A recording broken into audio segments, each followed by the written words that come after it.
Hey guys, Ankur Dheeraj this side. कैसे आप लोग? आई होप आप सब अच्छे होंगे। सो लास्ट क्लास में हम लोगों ने essential element of valid contract जितने भी थे वो सारे देख लिए थे। ठीक है, एक मिनट में बस आया। अभी उसके आगे बढ़ेंगे थोड़ा सा और कुछ और पढ़ने की चेष्टा करेंगे। क्लियर है? हाँ जी। सो शुरू करते हैं आज का लेक्चर। ओके, तो हम लोगों ने किया था मॉड्यूल को ओपन कर लें। फिर भाई छोटा कैसे होगा? Yes, okay. इंस्टीट्यूट के मॉड्यूल के देखो।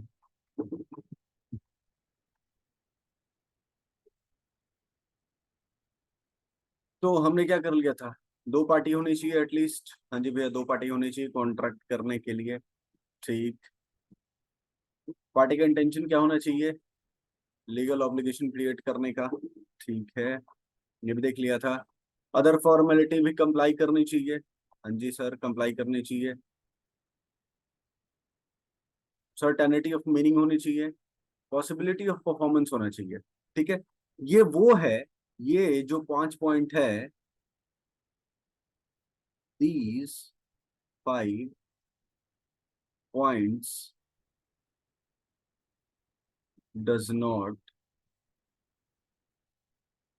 Mention in section 10। Does not mentioned in section 10, यानी कि ये जो 5 पॉइंट है वो सेक्शन 10 में नहीं लिखा हुआ है। तो सेक्शन 10 में लिखा हुआ वो पढ़ते हैं। सेक्शन 10 में लिखा हुआ है ऑफर एंड एक्सेप्टेंस और एन एग्रीमेंट होना चाहिए। फ्री कंसेंट होना चाहिए। जी बिल्कुल, फ्री कंसेंट होना चाहिए। एक वैलिड कॉन्ट्रैक्ट को वैलिड होने के लिए कैपेसिटी ऑफ पार्टी होनी चाहिए। बिल्कुल। There must be a consideration that means quid pro quo, जिसका मतलब होता है समथिंग इन रिटर्न। ठीक है, लॉफुल कंसिडरेशन है, लॉफुल ऑब्जेक्ट होना चाहिए। और ये जो कॉन्ट्रैक्ट होगा वो not expressly declare to be void होगा, यानी कि ये जो आप एग्रीमेंट इंटर कर रहे हैं उस एग्रीमेंट को करने के लिए सरकार ने मना नहीं किया हुआ है। ठीक है। हाँ जी सर। ठीक है, आगे बढ़े। हाँ जी, आगे बढ़ते हैं। ओके, सो आज का अपना टॉपिक है टाइप्स ऑफ कॉन्ट्रैक्ट। आज क्या करने वाले हैं? आज करेंगे टाइप्स ऑफ कॉन्ट्रैक्ट। ये अपना थर्ड लेक्चर। ये है अपना थर्ड लेक्चर। तो आज करेंगे टाइप्स ऑफ कॉन्ट्रैक्ट। ठीक है, तो आ जाओ। Okay,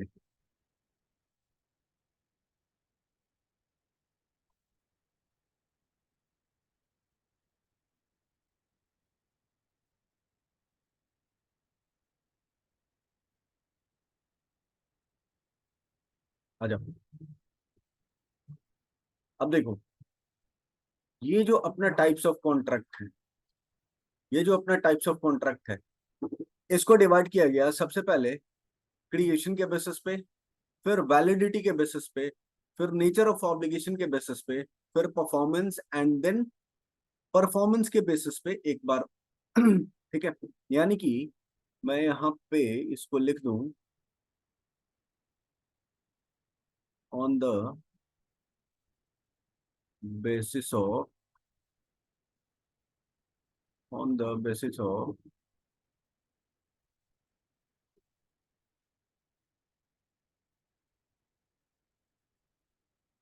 performance. ये अपना दो हो गया। On the basis of performance, ये दो पार्ट हो गए।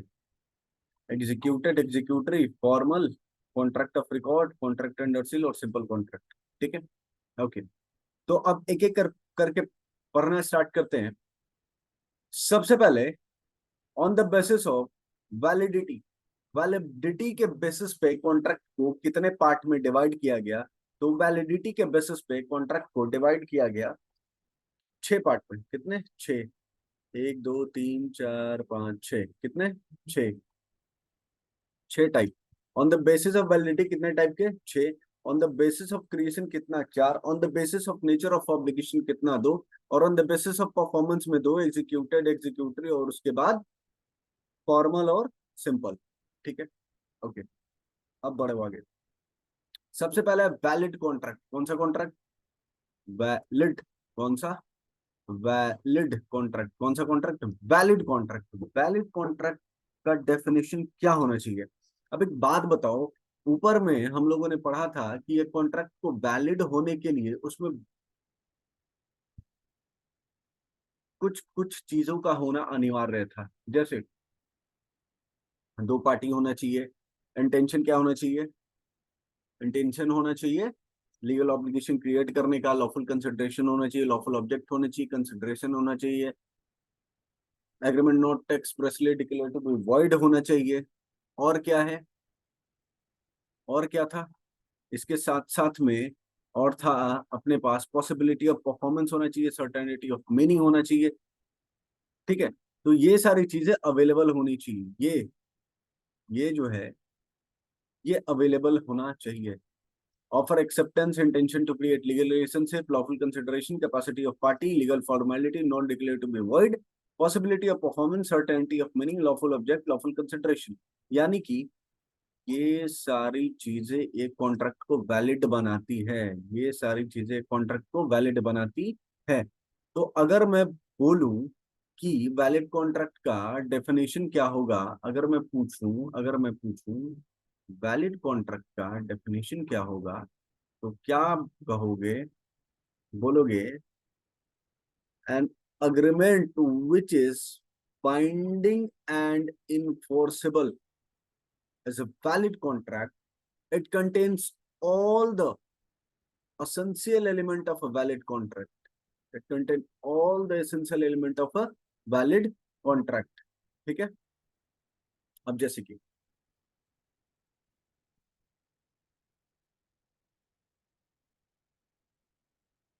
अब जैसे कि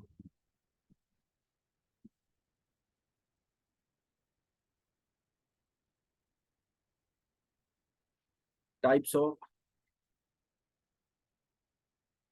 कॉन्ट्रैक्ट। Types of contract. ठीक है,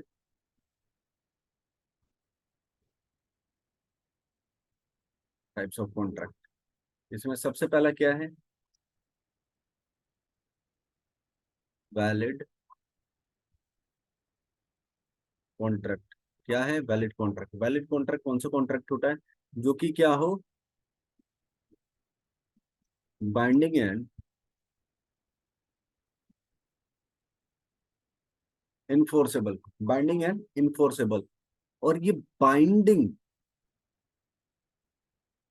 ये बाइंडिंग और इनफोर्सेबल कब होगा? ये बाइंडिंग और इनफोर्सेबल कब होगा? जब इसमें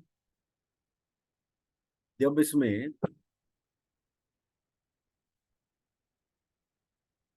all the elements of all the elements of valid, जिसमें ऑल द एलिमेंट नहीं होगा, जिसमें all the all the all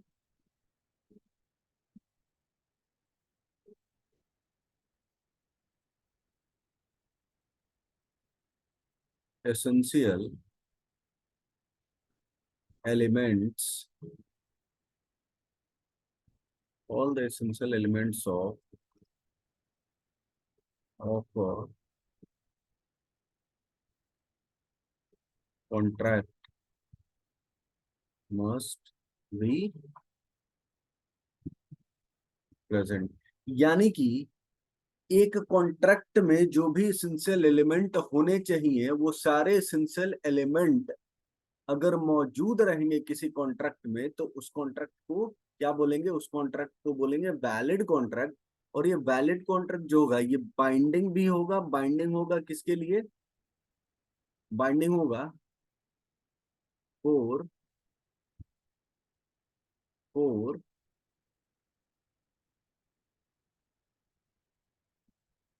both the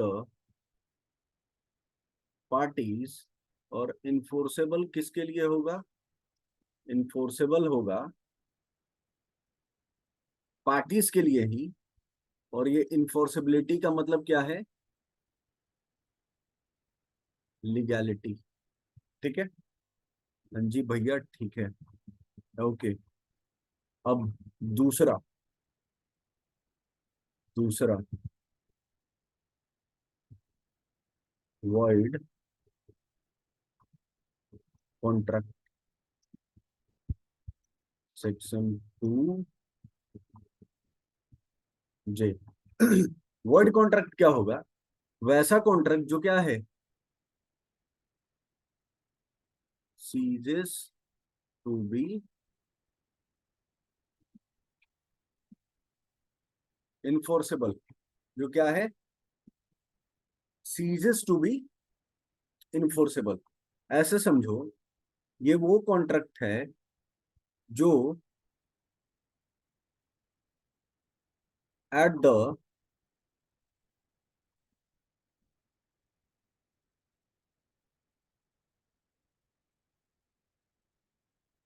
beginning, at the time of making, यानी कि बिगिनिंग में क्या था, ये वैलिड था, but due to change in situation and law, अब इसको परफॉर्म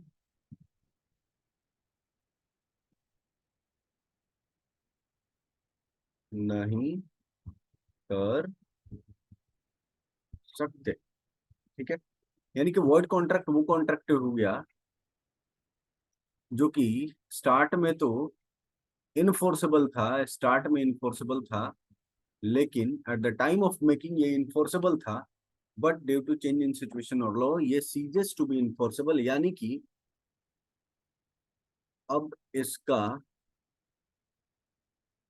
लीगल होना पॉसिबल नहीं है। अब इसका लीगैलिटी पॉसिबल नहीं है। क्लियर है? हाँ जी। अब देखो,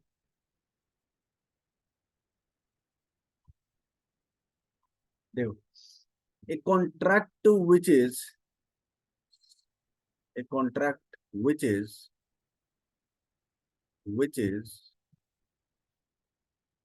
ये बाइंडिंग इन इनफोर्सेबल हो गया, और ये हो गया ceases to be enforceable by law become void, और इसमें सारे एलिमेंट कॉन्ट्रैक्ट के मौजूद होने चाहिए। ठीक है।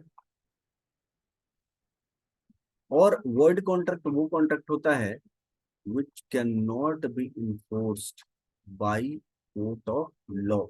जैसे कि जैसे कि जैसे कि यहीं से देखो, जैसे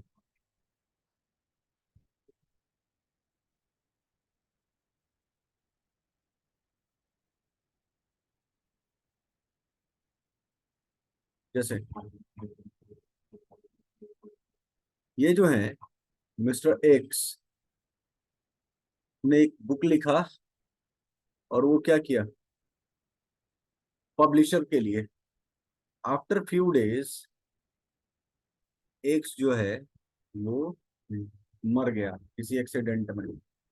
मतलब मिस्टर एक्स जो पब्लिशर के लिए एक बुक लिख रहे थे, लेकिन मिस्टर एक्स जो है वो एक्सीडेंट में उनकी मौत हो गई। Hence contract become void due to impossibility of performance. अब एक बात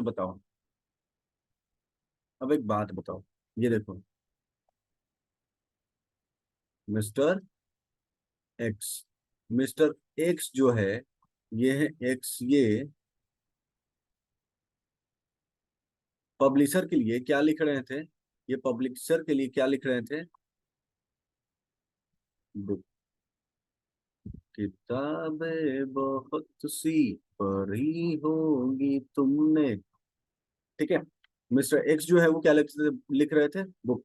ठीक, बट ये अग्रीमेंट हो चुका था, ये एग्रीमेंट भी हो गया, कंसिडरेशन भी हो गया, यानी कि इसमें ये ए प्लस ई था, agreement plus enforceability, that means it is a complete contract. But but फिर क्या हुआ, वही जो नहीं होना था, mister X dies. Mister X क्या हुए, मर गए, मिस्टर एक्स मर गए, ये रही लकड़ियां, ये रहा कफन। ठीक, और ये मिस्टर एक्स को,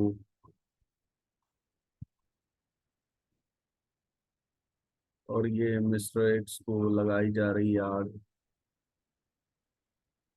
ठीक है, धू धू करके जल रहे मिस्टर एक्स। ठीक, ओके। अब देखो क्या हुआ, मिस्टर एक्स जो थे वो मर गए। अब एक बात बताओ, जब parties to the contract does not exist,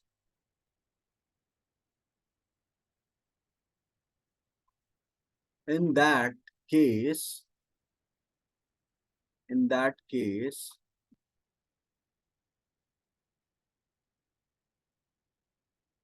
performance is not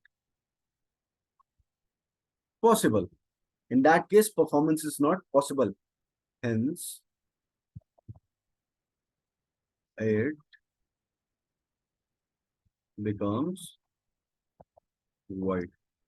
ठीक है, समझ गए। अब परफॉर्मेंस पॉसिबल ही नहीं है तो कॉन्ट्रैक्ट क्या हो गया, void। अब एक बात बताओ, अब तो भैया बुक लिखवाने के लिए फिर पब्लिशर साहब को भी कहाँ जाना पड़ेगा, बुक लिखवाने के लिए पब्लिशर साहब को भी कहाँ जाना पड़ेगा, मिस्टर एक्स के साथ। ठीक है, ओके। नाउ थर्ड वन,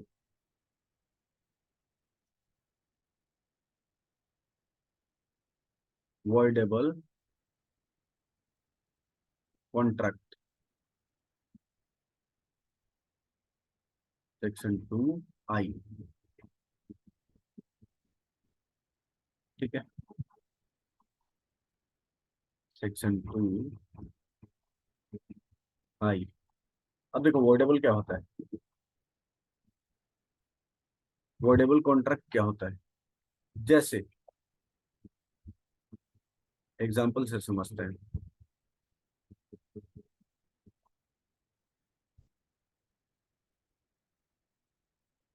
ये एक्स जो है, ये एक्स, ठीक है, ये क्या किया, इसके पास है भैया वो चीज जिससे लगता है सबको डर, गन।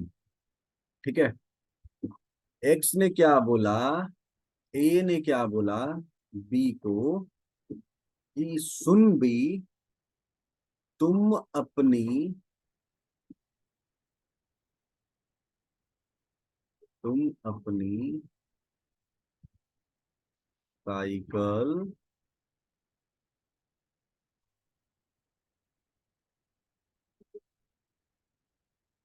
तुम अपनी साइकिल मुझे दे दे, तुम अपनी साइकिल मुझे दे दे। ठीक है, 100 रुपए में। ठीक, तो बी ने कर दिया मना कि मैं 100 रुपए में नहीं बेचूंगा, मैं तुमको अपनी साइकिल बेचूंगा 500 रुपए में, मैं अपनी साइकिल तुम्हें बेचूंगा 500 रुपए में। तो ए बोलता है सुन बी, मैं लूंगा तो 100 रुपए में ही, अगर तू नहीं माना तो देख ले, मेरे पास मनाने के लिए दूसरा तरीका भी है। तो ए बोलता है, अरे भैया 100 रुपए में आप ले जाओ, मैं मना नहीं कर रहा हूं, बट क्या ए ने बी का कंसेंट, बट ए ने जो बी बट बी ने जो ए को कंसेंट दिया अपना, क्या वो कंसेंट क्या वो कंसेंट क्या वो कंसेंट फ्री है, या फिर जोर जबरदस्ती में दिया? तो भैया ये तो इसने जोर जबरदस्ती में दिया, क्यों? अपनी जान बचाने के लिए, अपनी जान बचाने के लिए।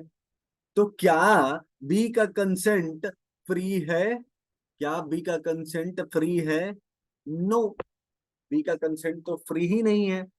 तो इन दैट केस ए के पार्ट पे इन दैट केस ए के पार्ट पे कॉन्ट्रैक्ट वैलिड होगा, बट बी के पार्ट पे, मैं ये मिटा रहा हूं, बट बी के पार्ट पे ये कॉन्ट्रैक्ट बी के पार्ट पे ये कॉन्ट्रैक्ट वैलिड नहीं होगा।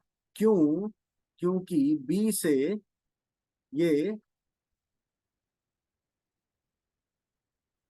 कॉन्ट्रैक्ट फोर्सफुली करवाया गया है, गन दिखा के, यानी कि फिजिकल प्रेशर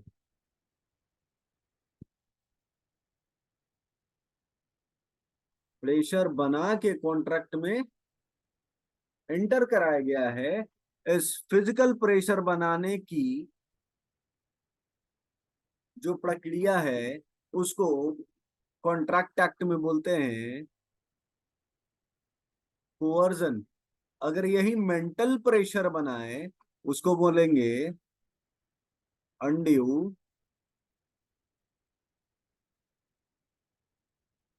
इन्फ्लुएंस। ठीक है? हाँ जी भैया, ठीक है। तो आओ देखो पढ़ते हैं अब। वर्डेबल कॉन्ट्रैक्ट बोलता है an agreement which is enforceable by law. वो एग्रीमेंट इनफोर्सेबल तो है, but at the option of one party, सिर्फ ए के साइड से, और मोर पार्टीज, मतलब एक से ज्यादा लोग हो सकते हैं, but not at the option of other और अदर्स। दैट मीन्स ये किसकी बात कर रहा है? बी की। और ये किसकी बात कर रहा है? ए की। तो ऐसे कॉन्ट्रैक्ट को क्या बोलते हैं? ऐसे कॉन्ट्रैक्ट को बोलते हैं वॉइडेबल कॉन्ट्रैक्ट। ऐसे कॉन्ट्रैक्ट को बोलते हैं वॉइडेबल कॉन्ट्रैक्ट। ठीक है? हाँ जी भैया, ठीक है। Now next one, illegal contract. वैसा कॉन्ट्रैक्ट जिसको करने के लिए लॉ नहीं मना किया हुआ है, वैसा कॉन्ट्रैक्ट जिसको करने के लिए लॉ नहीं मना किया हुआ है, उसको बोलते हैं इलीगल कॉन्ट्रैक्ट। ठीक है? The code will not enforce such contract but also connected contract. देखो, इलीगल कॉन्ट्रैक्ट को तो कोर्ट जो है वो इन्फोर्स, इलीगल कॉन्ट्रैक्ट जो है वो कोर्ट में इन्फोर्स नहीं करा सकते, लेकिन इससे जो कनेक्टेड कॉन्ट्रैक्ट्स हैं उसको कोर्ट में इन्फोर्स करवा सकते हैं। क्लियर है? अब देखो, all illegal agreement are void, but all void agreements are not necessarily illegal. देखो, जितने भी इलीगल एग्रीमेंट होंगे वो void होंगे। मैं कॉन्ट्रैक्ट की बात नहीं कर रहा हूं, मैं एग्रीमेंट की बात कर रहा हूं। यानी कि यहाँ पे प्रॉमिस प्लस कंसिडरेशन है, यहाँ पे इनफोर्सेबिलिटी नहीं है। ठीक है? तो जितने भी लीगल एग्रीमेंट हैं वो होंगे void। लेकिन सारे वॉइड एग्रीमेंट इलीगल नहीं होंगे। जैसे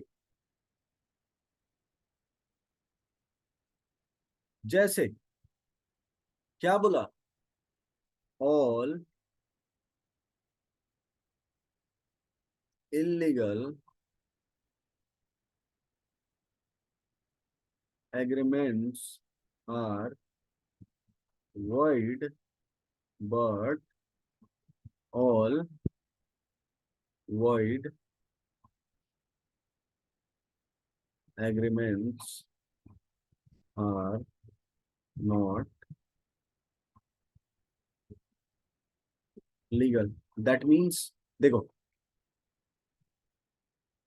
अब एक बात बताओ,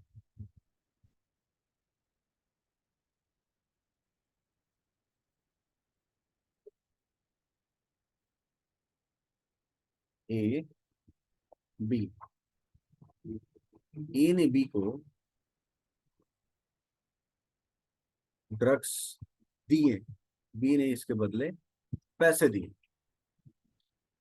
तो ये जो है, क्या ये ड्रग्स देना और उसके बदले पैसे लेना, क्या ये लीगल है? नो। तो क्या ये एग्रीमेंट बन पाएगा? सॉरी, क्या ये कॉन्ट्रैक्ट बन पाएगा? नो। तो ये क्या हो जाएगा? इलीगल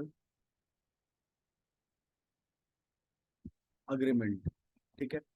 और इलीगल एग्रीमेंट है, और ये साथ ही साथ वॉइड भी है। ठीक है। और ये साथ ही साथ वॉइड है।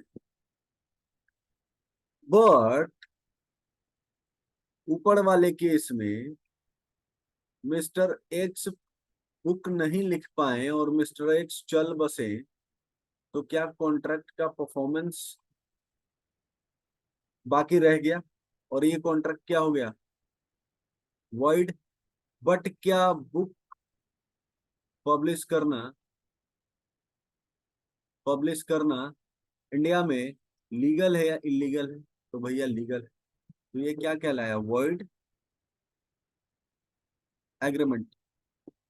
ठीक है। हाँ जी सर।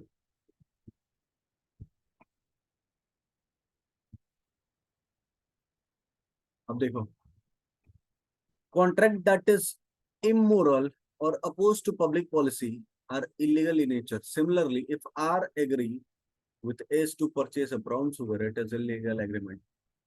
ठीक। As per section 2G, an agreement not enforceable by law is void. ठीक है। The act has specified various factors due to which the agreement may considered as void. ठीक है, यहाँ तक भी ठीक है। Okay. On one of these factor of unlawful object or unlawful consideration of the contract, that is illegality. यानी कि अपना यहाँ पे जो ऑब्जेक्ट या कंसिडरेशन है वो इलीगल नहीं होना चाहिए, अदरवाइज कॉन्ट्रैक्ट क्या हो जाएगा? कॉन्ट्रैक्ट तो बनेगा ही नहीं, वो क्या हो जाएगा? इलीगल। क्लियर है? हाँ जी। Next one, unenforceable contract. ये वैसा कॉन्ट्रैक्ट है जिसमें सब्सटैंशियली तो वो बढ़िया है, बट वो क्या है, उसमें कुछ टेक्निकल डिफेक्ट है। सब्सटैंशियली वो बढ़िया है, बट उसमें कुछ क्या है? Technical defect. यानी कि वो रिटेन होना चाहिए था, बट वो रिटेन नहीं है। वो बार्ड बाय लिमिटेशन एक्ट होना चाहिए था, but barred by limitation act नहीं है। ठीक है। तो ऐसे कॉन्ट्रैक्ट को बोलते हैं अनइनफोर्सेबल, यानी कि जिसको अनइनफोर्सेबल, जिसको जिसको इन्फोर्स ही नहीं करवा सकते हैं। अब एक बात बताओ, कोर्ट में जाओगे तो जज साहब क्या मांगेंगे? सबूत, जो कि अपने पास नहीं है। तो ये कॉन्ट्रैक्ट क्या हो गया? इलीगल। क्लियर है? हाँ जी सर। अब देखो, अब आते हैं इंस्टीट्यूट के मैट में।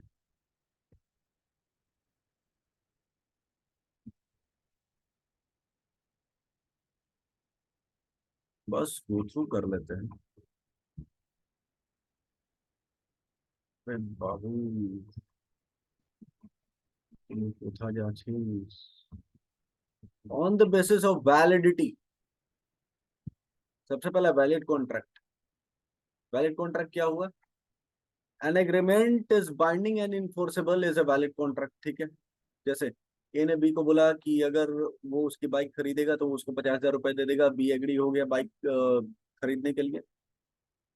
ए ने बी से पूछा कि अगर वो ए की बाइक खरीदेगा तो वो 50,000 रुपए में देगा। बी एग्री हो गया। ये एग्रीमेंट क्या इन्फोर्सेबल है?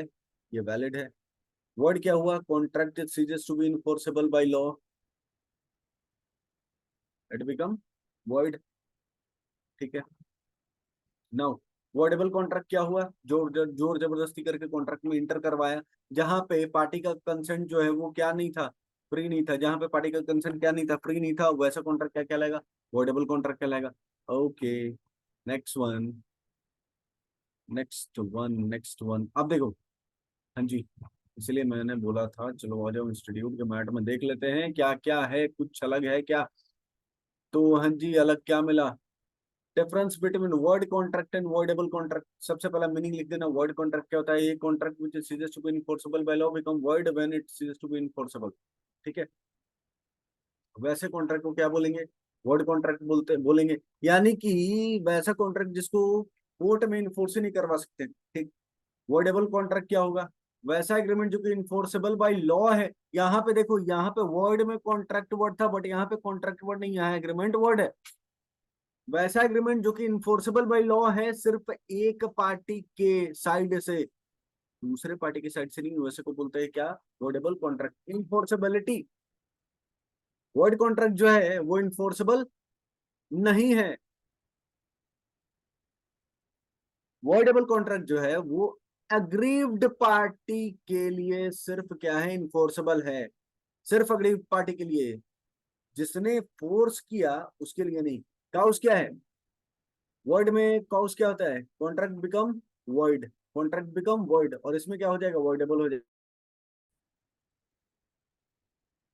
अरे क्या हो जाता है यार बीच बीच में। चलो, टेक्निकल इशू था कुछ, इस वजह से हम गायब हो गए थे। ठीक है। ओके, तो वर्ड के केस में कॉन्ट्रैक्ट क्या हो जाएगा? अ, हाँ, कॉन्ट्रैक्ट क्या हो जाएगा? वर्ड हो जाएगा। बट यहाँ पे वर्डेबल हो जाएगा। काउस क्या होगा? वर्ड में वर्ड कॉन्ट्रैक्ट हो जाएगा due to change in law और circumstances beyond the contemplation of the party. और वर्डेबल के केस में क्या होगा? कंसेंट फ्री नहीं है, जिसकी वजह से वर्डेबल हो जाएगा।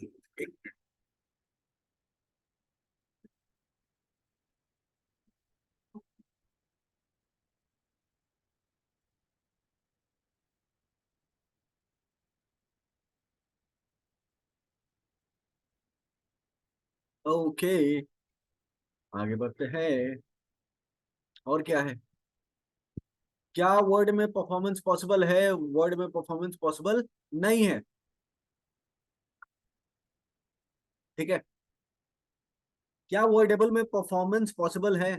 If the agreed party does not with in the reasonable time exercise his rights toward the contract, any party can sue the other for claiming the performance. अगर देखो, वर्डेबल में परफॉर्मेंस पॉसिबल है। Voidable में performance possible तभी है जब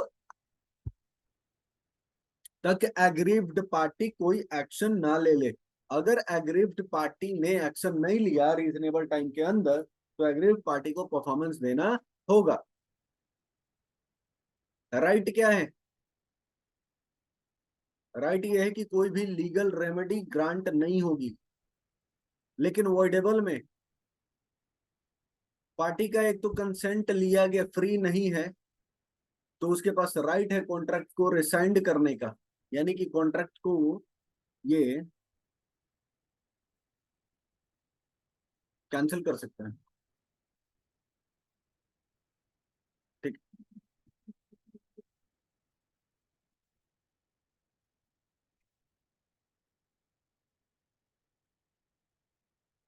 illegal. Illegal contract क्या है? जिसको लॉ ने फॉरबिट किया हुआ है बनने के टाइम, उसको इलीगल बोलते हैं। अब देखो, वॉइड अग्रीमेंट और इलीगल एग्रीमेंट में डिफरेंस। वॉइड एग्रीमेंट जो है वो इलीगल हो जरूरी नहीं है, लेकिन इलीगल इलीगल एग्रीमेंट जो है वो ऑलवेज वॉइड होगा। तभी बोला गया है all illegal agreements are void but all voids agreement are not illegal.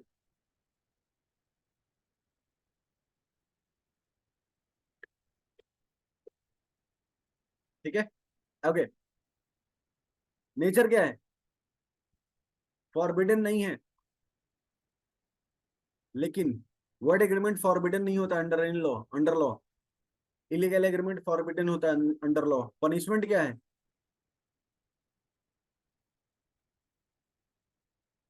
Parties are not liable for any punishment, लेकिन इलीगल एग्रीमेंट में पनिशमेंट है। ठीक है।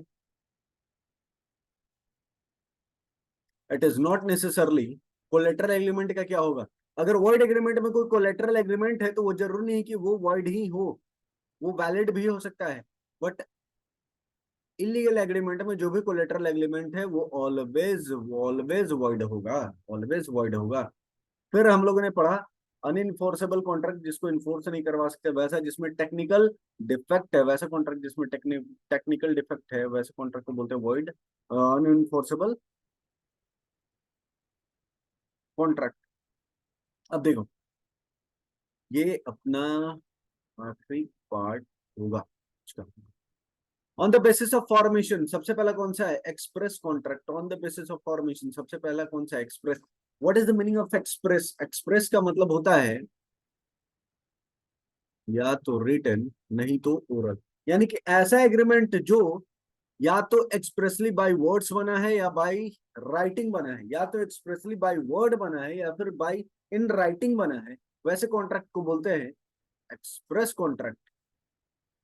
जैसे एग्जाम्पल, एग्जाम्पल मैं देता हूं। सबसे पहला वर्ड्स का, तो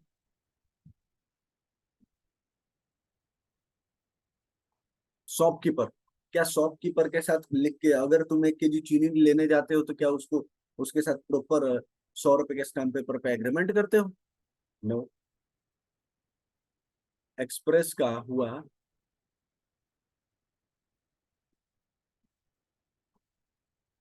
लैंड परचेज की है, वो एक्सप्रेस कॉन्ट्रैक्ट है, वो रिटन है।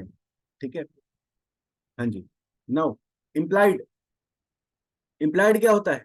जो ना एक्सप्रेस है और ना जो एक्सप्रेस नहीं है वो क्या होगा? इम्प्लाइड। दैट मीन्स जो ना ही बोल के किया हुआ है और ना ही लिख के किया हुआ है, ना बोला ना लिखा, क्या हो गया?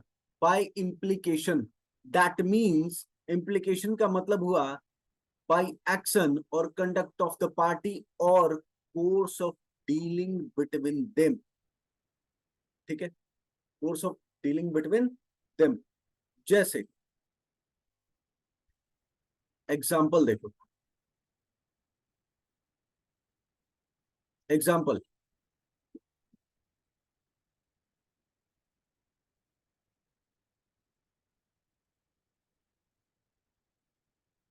ये क्या है?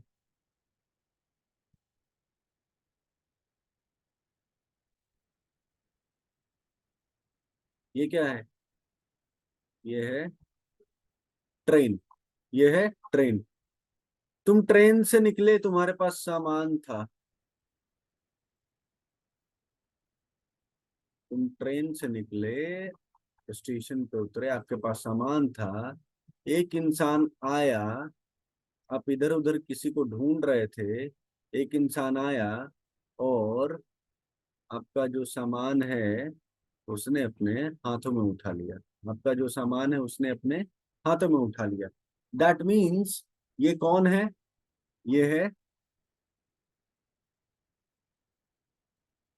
और इसने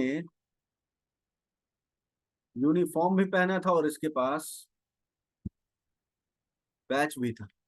ठीक। ओके। और ये आपका सामान उठा के आपको स्टेशन के बाहर लाता है और आपको गाड़ी में बिठा देता है, आपको गाड़ी में बिठा देता है और बोलता है, और बोलता है साहब मेरे पैसे दे दो, ठीक है, साहब मेरे पैसे दे दो। दैट मीन्स ये कौन है? ये कूली है। और क्या ये एक्सप्रेस कॉन्ट्रैक्ट इम्प्लाइड था? नहीं, ये by action, by conduct of the party बना, या by the course of dealing between them बना। ठीक है, तो ऐसे कॉन्ट्रैक्ट को बोलते हैं इम्प्लाइड कॉन्ट्रैक्ट। वैसा कॉन्ट्रैक्ट जहां ना बोला गया ना लिखा गया, जहां एक्शन से काम हो गया, जहां पार्टी के कंडक्ट से काम हो गया। आपने भी तो मना नहीं किया, आपने भी तो गाड़ी तक अपना सामान उससे क्या करवाया, उठवाया, तो आपको पैसे देने पड़ेंगे।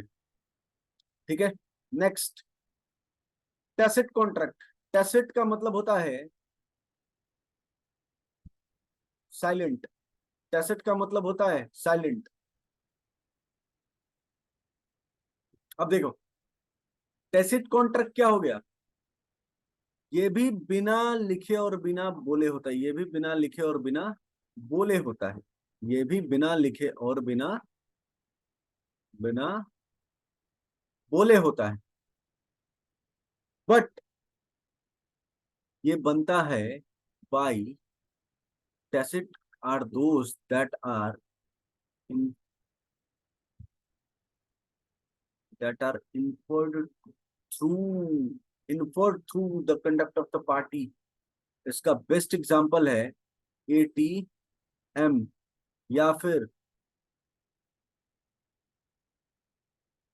Weighing machine. दैट मीन्स आप एटीएम में जाने के बाद आप एटीएम से पूछते हो क्या मैं क्या मैं यहाँ से कैश निकाल लूं? नहीं, फटाक से अपने एटीएम डाला, पिन डाला, अमाउंट डाला, विड्रॉ कर लिया।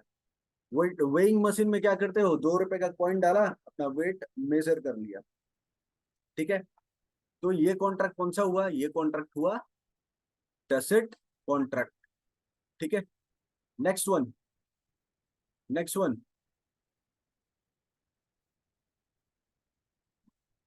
फिर auction cell.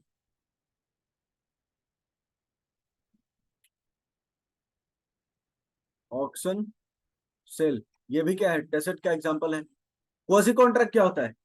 Actually quasi contract is not actual contract. Quasi contract is not an actual contract, it is resemble to a contract. It is created under law. It is created by law under certain circumstances। देखो, tacit contract में भी क्या होता है? Legal rights and obligation. But ये contract real नहीं होता, क्योंकि ये एग्जिस्ट ही नहीं करता। इसी वजह से इसको क्या बोलते हैं? क्वाजी कॉन्ट्रैक्ट बोलते हैं। अगर दूसरे भाषा में बोला जाए तो ये वैसा कॉन्ट्रैक्ट कॉन्ट्रैक्ट है जहां पे पार्टी का इंटेंशन नहीं था कॉन्ट्रैक्ट में इन्वॉल्व होने का, बट फिर भी इन्वॉल्व होना पड़ा ड्यू टू सिचुएशन। जैसे इसका बेस्ट एग्जांपल है, आपको किसी भाई साहब का फोन गुम हुआ मिला, ये हो आप, और ये मिला आपको फोन। अब चलो फोन की थोड़ी वैल्यू बढ़ाते हैं, लेकिन ये आपको मिला आई फोन 15 प्रो मैक्स 1 TB। क्या मिला आपको? IPhone 15 pro max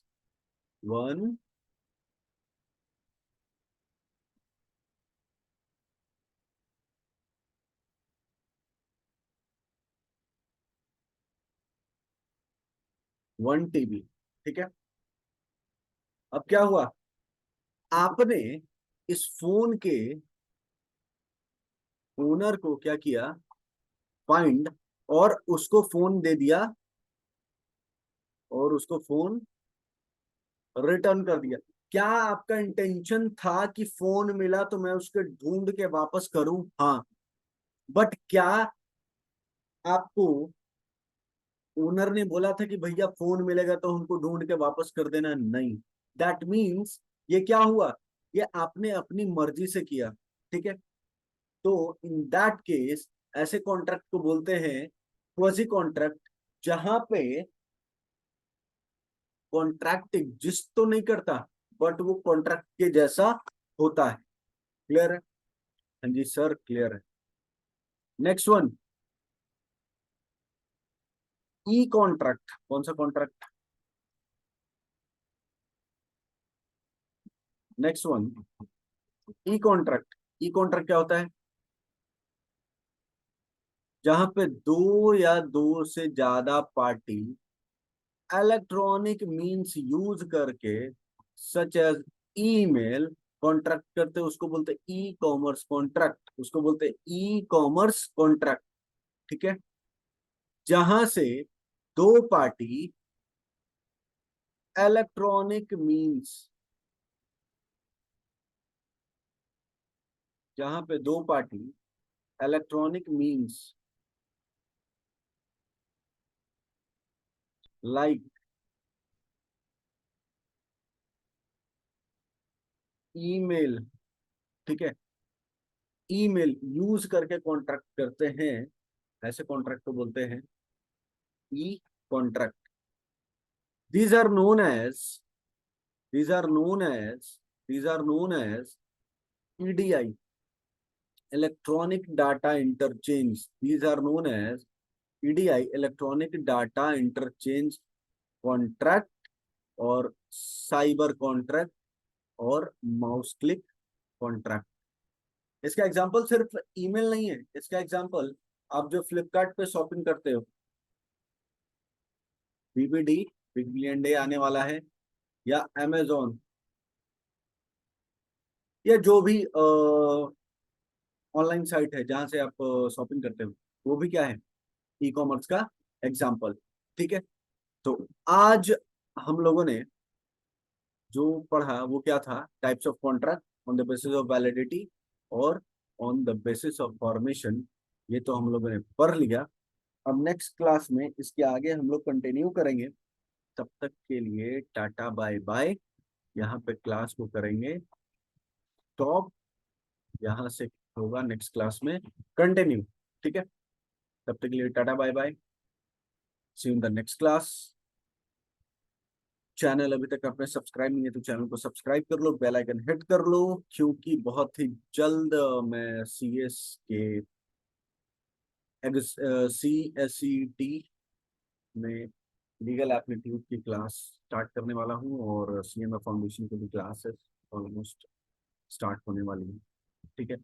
CS foundation की तो स्टार्ट हो गई, सी और CS फाउंडेशन की, CMA फाउंडेशन की, क्योंकि ऑलमोस्ट एक्ट वही पढ़ने हैं जो अलग से पढ़ने होंगे, वो मैं अलग से कवर कर दूंगा। तो बेल आइकन हिट कर लो ताकि आपको अपडेट मिलता रहे, अपने फ्रेंड के साथ शेयर करो। ठीक है? Thank you so much, bye, love guys.